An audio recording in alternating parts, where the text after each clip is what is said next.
સૌથી પહેલા વાત વાપીની, જ્યાં ભીષણ આગ લાગી ડુંગળી ફળિયા વિસ્તારમાં. ડુંગળી ફળિયામાં 20 થી 25 સ્ક્રેપના ગોડાઉન બળીને ખાખ થયા. ફાયરની ટીમે પહોંચી ઘટના સ્થળે આગ ઉપર કાબુ મેળવવાના પ્રયાસો કરવામાં આવી રહ્યા છે. દ્રશ્યમાં જોઈ શકાય છે સ્ક્રેપના ગોડાઉન હતા. 20 થી 25 સ્ક્રેપના ગોડાઉન આ ભીષણ આગમાં હોમાઈ ગયા.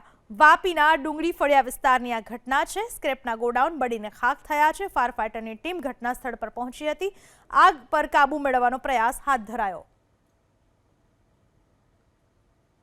વાપીની આ ઘટના જ્યાં ભીષણ આગ લાગવા પામી હતી. મોડી રાત્રે ડુંગળી ફળિયા વિસ્તારમાં આગ લાગવા પામી.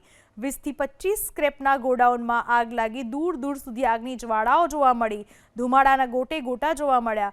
20 થી 25 ભંગારના ગોડાઉન આ આગમાં બળીને ખાખ થયા. ફાયર વિભાગની ટીમને જાણ કરવામાં આવી હતી. ફાયર વિભાગની ટીમ ઘટના સ્થળ પર પહોંચી હતી અને આગને બુઝાવવાનો પ્રયાસ કરવામાં આવ્યો હતો. વાપીના ડુંગળી ફળિયા વિસ્તારની આ ઘટના છે, જ્યાં અચાનક જ આગ લાગી ગઈ. એક બાદ એક એમ 20 થી 25 ભંગારના ગોડાઉન આ આગની ઝપેટમાં આવી ગયા. દૂર દૂર સુધી ધુમાડાના ગોટે ગોટા દેખાયા.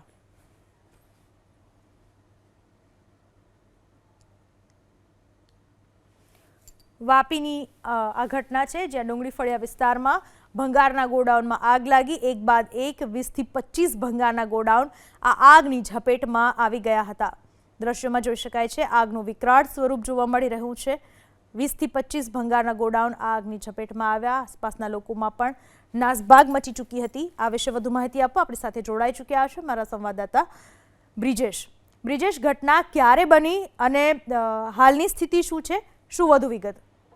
જી, જે પ્રમાણે ડુંગળી ફળિયામાં મધ્યરાત્રિના દરમિયાન મદીના મસ્જિદ પાસે જે પ્રમાણે આગ લાગી હતી, 20 થી 25 સ્ક્રેપના ગોડાઉનો છે.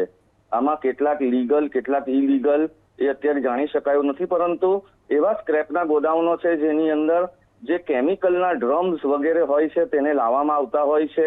એનું કટિંગ કરવામાં અથવા તો એને સાફ કરીને એને ફરી વેચવામાં આવતા હોય છે. જેવી એની અંદર આગ લાગી, એ આગ એ રીતે ભભૂકી કે આજુબાજુના ગોડાઉનોને પણ આગની ચપેટમાં લઈ લીધા, જેને લઈને ફાયર બ્રિગેડની ટીમો એક પછી એક ત્યાં આવતી ગઈ. ખૂબ જ વિકરાળ સ્વરૂપ આગે લઈ લીધું હતું.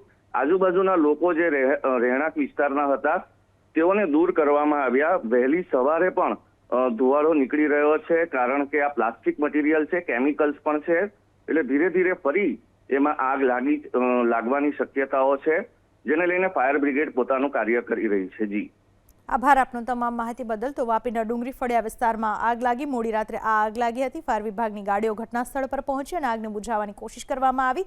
હાલ પણ આ જગ્યાએથી થોડા ધુમાડા નીકળી રહ્યા છે, પણ 20 થી 25 જેટલા ભંગારના ગોડાઉન આ આગમાં બળીને ખાખ થયા.